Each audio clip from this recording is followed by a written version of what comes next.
On the Holman investigation, I mean, can you just speak to, did the president ask the Justice Department to close the case, and does Holman have to return the $50,000? Well, Mr. Holman never took the $50,000 that you're referring to, so you should get your facts straight, number one.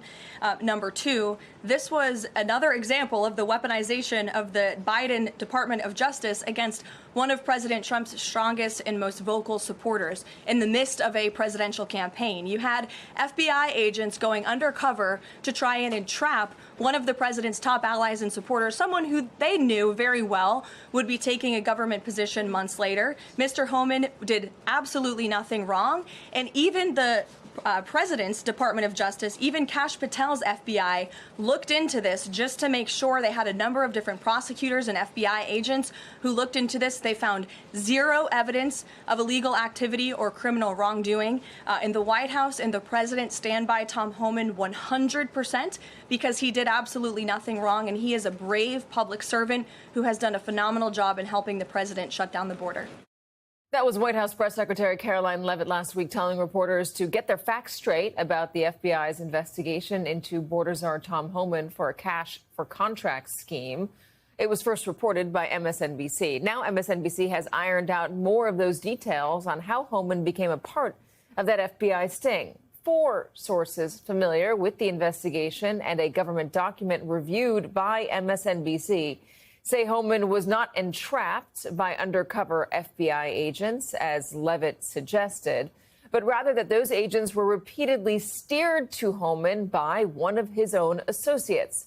Julian Jace Calderas, a former U.S. immigration official who worked under Homan in the Obama administration, allegedly proposed to the agents who were posing as businessmen that Homan could help them win lucrative federal contracts if Donald Trump became president again, in exchange for $1 million. Calderas first allegedly proposed the scheme in May 2023 and continued to do so for more than a year until that September 2024 meeting in Dallas, where agents allegedly recorded Homan accepting $50,000 in cash.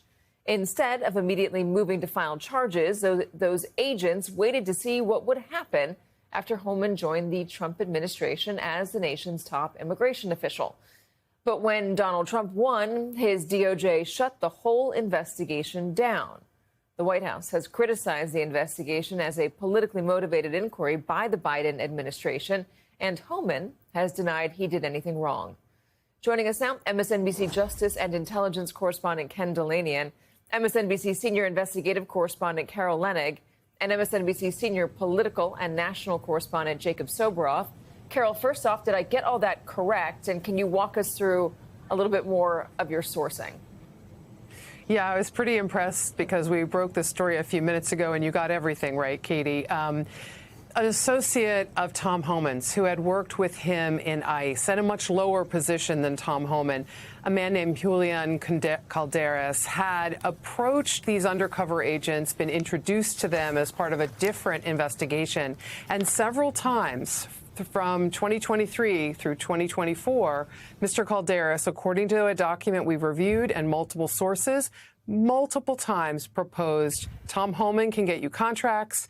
And in May 2023, he proposed a scheme, according to the FBI, whereby if for $1 million, Homan could get them contracts, and continued proposing that to the point that the FBI concluded they had to begin investigating Tom Homan for potential bribery. So, Ken, what happened to this investigation again once Donald Trump won? Well, they took no further investigative steps, is our information, Katie, and it ultimately was closed not very long ago after it was briefed by career Justice Department officials to members of the Trump administration. And when I was listening to Caroline Leavitt there, something struck me that she said that I didn't hear before. She said the FBI agents knew very well that Tom Homan would be taking a job in the Trump administration. That's not true. This happened in September 2024, according to our reporting. So they had no idea who was going to win the election at that time. They were just following the investigation where it took them. Again, as Carol said, they were on a separate investigation, and they came across Calderas, and he steers them to Homan.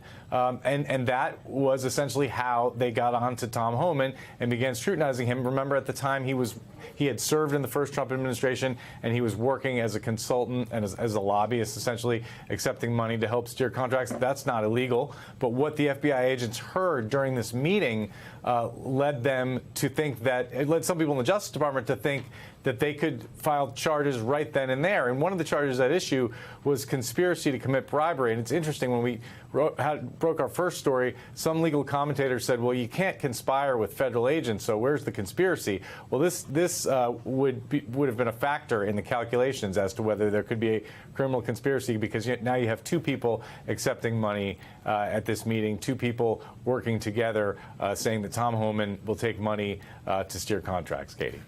So why did the agents end up waiting? I mean, Caroline Levitt says they knew very well that he would get a job, but as you mentioned, this was back in September. If it was still very much up in the air about whether Donald Trump would win, as it was in September, why did they wait?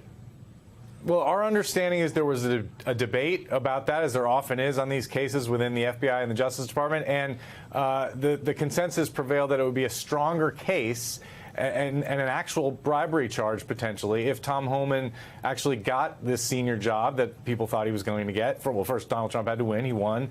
And then actually fulfilled this allegedly corrupt agreement that he made during this meeting. And so they wanted to watch and wait. And they had lots of probable cause at that point to take further investigative steps, which may have included wiretaps or all kinds of intrusive things that the FBI needs evidence to actually undertake against the target of an investigation.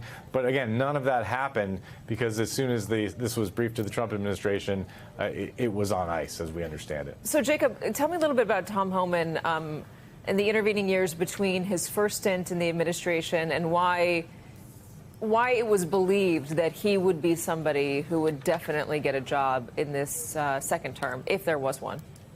Well, he was has been a career operator within the Department of Homeland Security for many years, including in the Obama administration, where he was a senior official in ICE and recognized by the Obama administration for his work there. Remember, he first proposed the family separation policy, was part of the team that did that during the Obama administration. It was rejected out of hand and then adopted once he became part of the Trump administration in early 2017. Tom Homan made no secret after Donald Trump lost the election to Joe Biden that he wanted to return to government with Donald Trump. And, you know, I spent time with Tom Homan out here in L.A. in advance of these wide-scale mass deportation raids that have been playing out all through the summer and now into the fall. But I also crossed paths with Tom Homan before that, as he was making very clear, very publicly, that he wanted to rejoin Donald Trump in his effort to institute the largest mass deportation policy in American history. When Errol Morris and I made that documentary, Separated, based on my book about the family separation policy, Tom Homan showed up in person to an interview with Errol Morris outside of Boston and actually left before the interview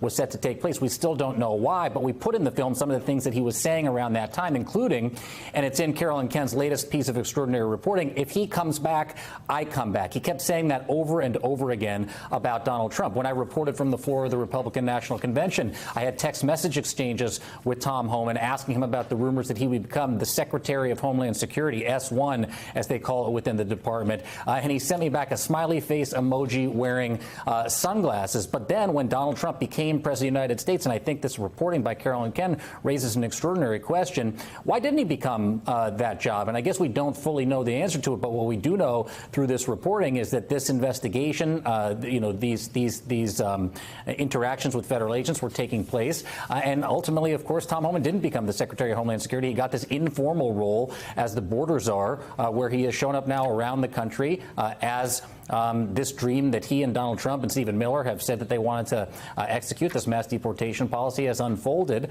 and he has remained central throughout all of this. Yeah, let me play a little bit of Tom Homan's reaction to your initial reporting. Here he is talking about how he came into the administration on Newsmax. This was last week on September 24th. Day one of the administration, when President Trump asked me to come back and we entered on duty, I met with ethics attorneys, and by law, you're supposed to recuse yourself from any company you had affiliations with before. But I took it a step further. I recused myself from all federal contracts. I won't have any decision making in any federal contract, but people, including this recent case, people are saying, I'm going to line the pockets of people. I signed that declaration. I do not make decisions in any federal contracts. And just so people know, I make about 18% of what I've made in my company to come back and serve my nation. So my family's taken a sacrifice. I've taken a sacrifice. I'm back here doing the right thing.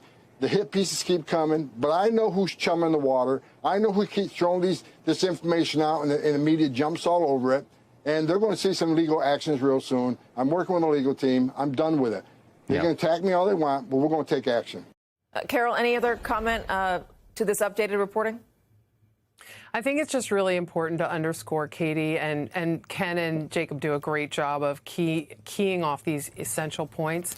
But Tom Homan has not yet once denied taking $50,000 in cash as recorded by the FBI per the documents we reviewed. And now we have another individual, a close ICE associate of his, who worked with him, who we have identified through documents and sources, who accepted $10,000 in cash at the same meeting. And there are questions that are flying around. Where is that money? Why is Tom Homan not denying that he took this cash? Did Calderas comment on this story? Has Homan commented on this story? I reached Calderas on the phone, and he said he knows nothing about this. And if any of what I've said to him on the phone is accurate, he needs to talk to his lawyer. He hung up, and we've not spoken since, and he's not responded to MSNBC's requests for comment in multiple places. All right, so the FBI declined to comment for the story, and Trump officials at the Justice Department did not respond to requests for comment. You can read the full story on MSNBC.com. Carol, Ken, thank you for your reporting. Jacob, thank you for your context.